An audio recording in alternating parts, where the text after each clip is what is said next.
salaanta bacdigeed waxa la yidhi xigmadda waxa laga helaa 3 nin nacasa iyo nin kibrey iyo nin waalan xigmaddaannu ka helay buur madow iyo suldaan xasan xigmaddaannu ka helay aad iyo aad baannu ugu mahadnaqaynaa waa mahadsantiin labadiinuba suldaan maxamed muuse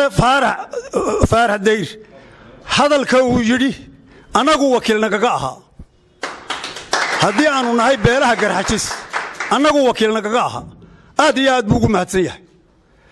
intaa waxa weheliya waddanka nimanka madax dhaqameedka ah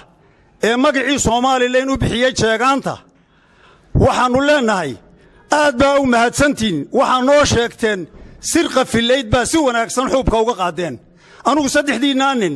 ka kibrey iyo ka nacaska ah iyo ka waalan kala sheegi maayee xigmad badan baanu idinka helay mar labaad aad baa u mahadsantiin waxaan leeyahay maanta xukuumadda ka jirta Soomaaliland waxa la yiraahdaa jeegaan baa la yiraahdaa sirtii baa sheegtay horena xantaanu u maqlaynay jeegaanta jeegaanay dalka ku filow dinkaana bilaabay waxa wax ka qaban waayay hadalladii caynka ahaa muuse biixi oo maanta madaxweyne sheeganaya intuu dhageystay buu suldaankii u jawaabay weeran u soo gooy maxamed kaahinna waa la yaqaanaa barigii hore dagaalada xagga dambu ka gali jiro abaabulku yaqaanay laakiin farantanka muu gali jirin waanu seexannay muddaannu hurudnay waanu toosnay ilaahay wuxuu ka dhigayaa sidii uu ka dhigi jiray buu ka dhigayaa Soomaaliland waa xiniyo dabadood annagu xiniyahaanu ahayn xiniyo dabadood baa maanta noo faanay raggii aanu kursiga ku xoreynay ee aanu cadawga ka dhicinay ee xabaalaha lagu guray ee lagu aasay cagafiyada ayaa maanta hajabaya sulaadiintiisa hanjabaysa oo ay sir xuubka ka qaaday aanu leenay jeegaantiinnan fashilantay ee sirteedii aanu helay ka xoog roon baanu leenay والله Soomaaliland hadii la isku tixgelin waayay inaan bariisaan ciid lahayn lagu cunaynin shidaar rajiim bismillaahir rahmaanir rahiim maanta halka waxaan ku haynaa shirka jaraa'idana ku haynaana wuxuu qoseeyaa amba ka hadlaya amba jawaab bixin u yahay waaranka loo soo jaray suldaan maxamed muuse faarax dayr jawaabta hor ka bixinayna wuxuu yahay suldaan buu jawaabay suldaan hadlay ayuu jawaabay suldaankii hadlay fidnada kiciyay iyo kuwii ka sii horeeyay fidnada kiciyay iyo wixii weligoodba soo hadlayay ninna hafkiisa waaran looguma soo jarin laakiin maanta waxa ugu baho bilow nagu hadda maanta cunadii nagu hadda timi suldaan la afkaagii baa lagu xirayaa oo dadkii aad u jawaabtay suldaankii aad u jawaabtay ayaa lagu xirayaa oo aqliga ka weyn waxaan leeyahay ninka xirayow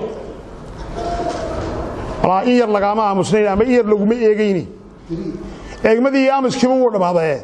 awaala suqar buu horjooga ka ilaa ka imanayo qodobka labaad wuxuu yahay waxay dadku isweydiinayaan ay leeyihiin Muuse Biixi madaxweynaha Muuse Biixi waa madaxweynaha sheegaanta ayaa lagu naqaanaa sababta lagu naqaanaa waxa weeye 5 meelood oo khariya u istaagay isagii maxamed kayma istaageen 5 meelood waxay ka yiraahdeen wadani iyo wixii taageersanay waxa laga leeyahay Soomaaliya laga xukumo wadani boqolkiiba 340 inay Soomaaliya laga xukumo wadani Soomaaliya laga leeyahay wadani Soomaaliya lagu daraya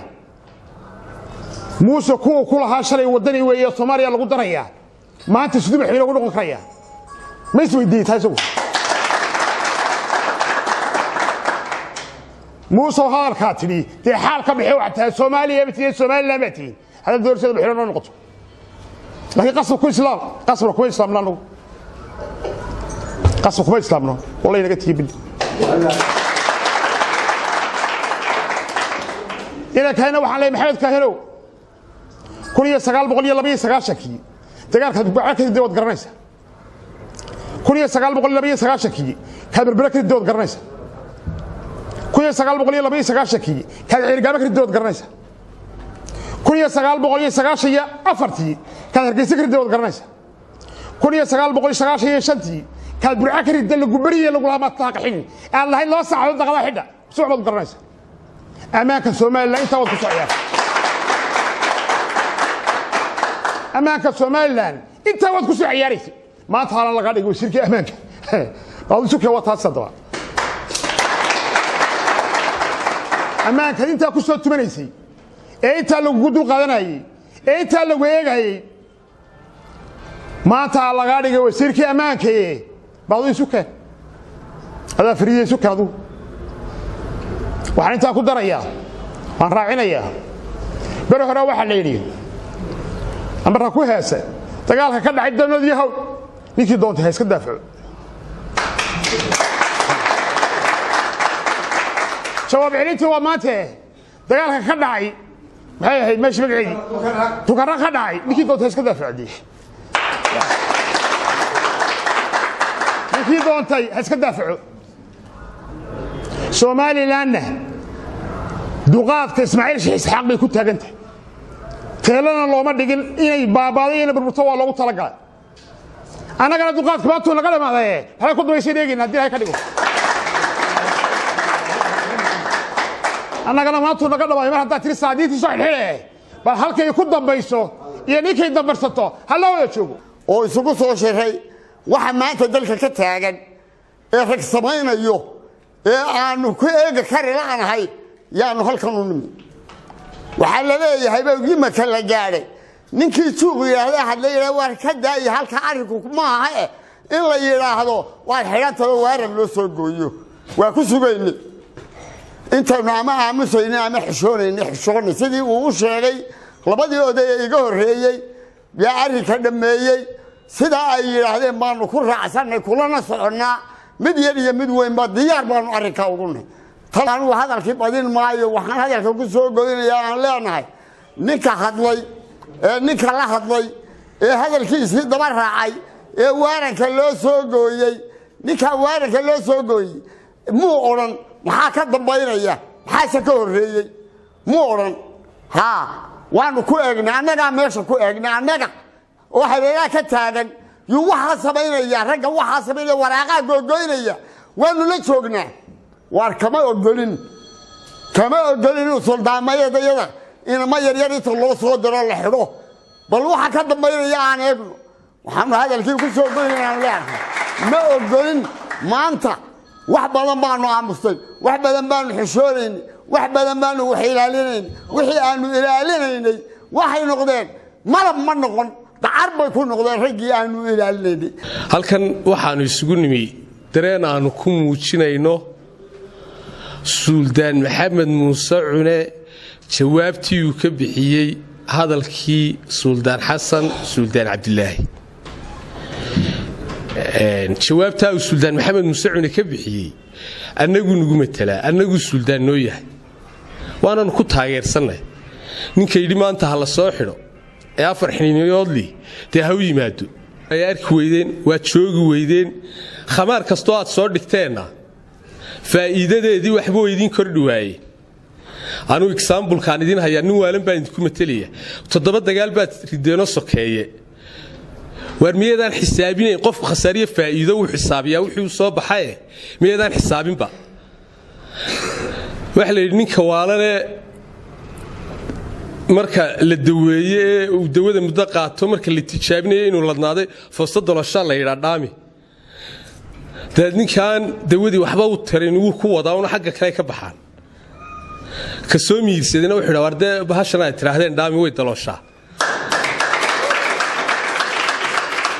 idinku 7 dagaal sokeeye aad rideeno wili fursad daloosho dhaaminaysaan waa nimankiina isba weydiinay maxaad faa'iideen dib waxaan doonayaa in aan anigu laba qodob ka hadlo ugu horeyn odayaasha waa la maqlay hadalkoodii waan kula wada soconaa mid maqan iyo mid joogaba waa mid dad badan ay kaga wakiil yihiin ee ma mid iyaga uu ka dhashay waan kula soconaa suldaannimada maxamed muuse cune faarax waxaa ku badan Somaliland rag fara badan oo ciidamo caleema saarin oo ciidamo oran suldaan buu leeyahay laakiin anagu waxaan leenahay anagu suldaan loo yahay yaa haysta qodobka labaad ee kale waxa weeye waa maxamed kaahin gaarigii u horeeyay taayirka xadka soo saaray kaygu ahaa halkii 7 habeenimo SNM oo dhambi ka soo gudbaysay labadii gaari ee ugu horeeyay ee la soo diray baa kamid ahaa casarkii ee gudaha u soo galay ayaa kamid ahaa adda 7 casho kadib baad soo gashay burco gubay oo yiri dawladdu la dooni mayno yiri wasiir difaac baa laga dhigay reerkii 7 wasiir buu ku yeeshay waxaana tiri dawladdu la dooni mayno taana dawlad sheegay dooni mayno bar ku leenay maanta wax badan kama tarin ee waxa ay waxtarkaaga u noqday wixii ay ku dambeysay ay ogeyn odayaal shacab baana nabadda ku soo dabaalay oo nabadda ka dhigay oo maanta kursiga kugu fariisiyay ee tacabaad leedahay kuma fariisan kursigan waxaan ku sheegayaa war haddii maalinta xil lagu dhiibaba aad gubto burco oo qori dabla ay xilka lagu dhiiba uu noqdo waa ayaan daro iyo shaabad xun oo adiga kugu taala maanta markii afraad baad doonaysaa inaad gubto Soomaha warka aad soo geysay waxa weeye in aad maanta markii afraad burca gubto weeye de warka aqbalay laakiin maanta dabka aad ku dhajisaa wallahi qaboobi maayo oo lagu wada shidan maayo haddaad maanta dab ku dhajiso inaan dib loogu wada shidanayn taa ku talaga talabaadna waxaan leeyahay ummadda dalka joogta fidna la kiciyay fidnada la ragii kiciyay waxba laga ma qaban ragii jawaabayna waaranba loo soo gooyay ummadoo dhamay taabarka ka haato waxay ilaa dalka Soomaaliland ka biyo uga soo baxaan khaas ahaan gobolka Maroodi Sheekh iyo gobolada ku dhow annaga iskale bay yiraahdeen meel kalena halkaan u yaran bariya mooyo la marin baa ay yiraahdeen taas jawaabteedu waxa weeye in biyo hargeysa lagu cabbi waayo haba yaraatay biyaba lagu cabbi waayo baan ku jawaabaynaa waxaanu leeyahay halkii hay'adaha iyo dawladaha inagu caawiyay ceelasha biyaha iyo buurihii ay yiraahdeen hal la saaro waa naasaab loode hadii la saari waayo kuwa jawaabtoodu waxa weeye inaan hargeysa biyo lagu cabbi doonin oo qaybina aan cabbi doonin qaybina waligeed aan u manaan doonin waa taasana lagu ceebaba dadka reer hargeysa waxaan leeyahay war nabad baanu doonaynaa togdheero nabad baanu doonaynaa kuwa soolow nabad baanu doonaynaa kuwa saraago nabad baanu doonaynaa kuwa awdalo nabad baanu doonaynaa kuwa saxil nabad baanu doonaynaa nabad baanu laanay waa aragtaan waxa dhacaya waa aragtaan wixii buur madoobiyay waa ogeydeen go'aan baa 7 cashay ugu horeysay Siiraayo uu qabsaday aanu gaadhnay